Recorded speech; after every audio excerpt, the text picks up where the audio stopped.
Nora ambled down the familiar path. Her steps were slow, hesitant.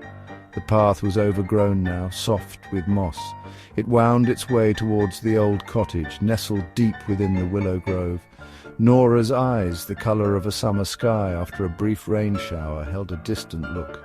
It was the look of someone peering deep into the well of the past. She was lost in thought, her heart heavy with a bittersweet nostalgia.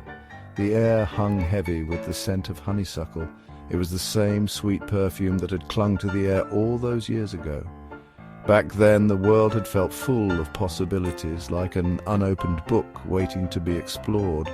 But time, like a mischievous sprite, had a way of turning pages without permission. Now the pages of Nora's life were filled with stories, both joyous and sorrowful. The cottage came into view. Its stone walls, once bright and cheerful, were now cloaked in moss and lichen. The windows, which had once sparkled in the sunlight, were now dull and opaque. Yet, for Nora, it still held a certain charm. It was a charm woven from memories, from laughter that echoed through the years, and from love that lingered like the scent of a forgotten perfume. She remembered running through the tall grass, her laughter echoing through the orchard. She remembered the warmth of the sun on her skin and the sweet taste of berries freshly picked from the vine. Most vividly, she remembered the two figures who had stood on the porch, their faces etched with love and laughter. They were gone now, lost to the relentless march of time, yet their presence lingered in every nook and cranny of the old cottage. The old wooden gate creaked as Nora pushed it open. It was a sound that sent shivers down her spine, a sound that spoke of forgotten times and whispered secrets. As she stepped into the overgrown garden, memories came flooding back, each one as clear as the day it was made.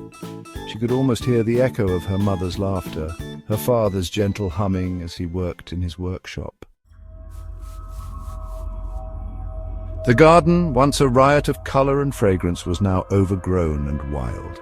Yet even in its untamed state it held a certain beauty. Roses, once carefully pruned and tended, now climbed the walls with wild abandon.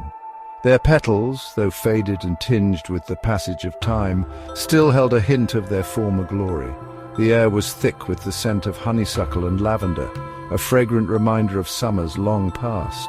Nora closed her eyes, breathing in the sweet, nostalgic perfume. She could almost see her younger self, her hair adorned with wildflowers, chasing butterflies through the garden.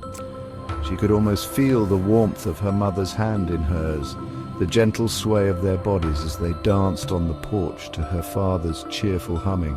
Those memories, though bittersweet, brought a smile to Nora's lips.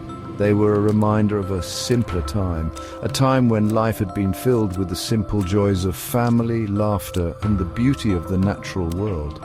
They were a reminder of the enduring power of love, a love that transcended time and loss. As the sun began its slow descent, casting long shadows across the overgrown garden, Nora knew it was time to leave. She took one last look at the old cottage, her heart heavy with a mixture of sadness and a strange sense of peace. The past, she realized, was gone, but its memory lived on, woven into the very fabric of her being. With a sigh, Nora turned and made her way back down the moss-covered path. She didn't look back. She didn't need to. The memories she carried with her were more vivid than any image. As she walked, she thought about the future, a future that stretched before her, full of possibilities. She didn't know what it held, but she was ready to embrace it, her heart filled with the bittersweet wisdom of the past and the quiet hope of the days to come. The sunlight filtering through the trees painted the path ahead in dappled light and shadow. It was a path that led not only away from the past, but also towards the unknown. And Nora, her heart filled with a newfound sense of peace, was ready to walk it.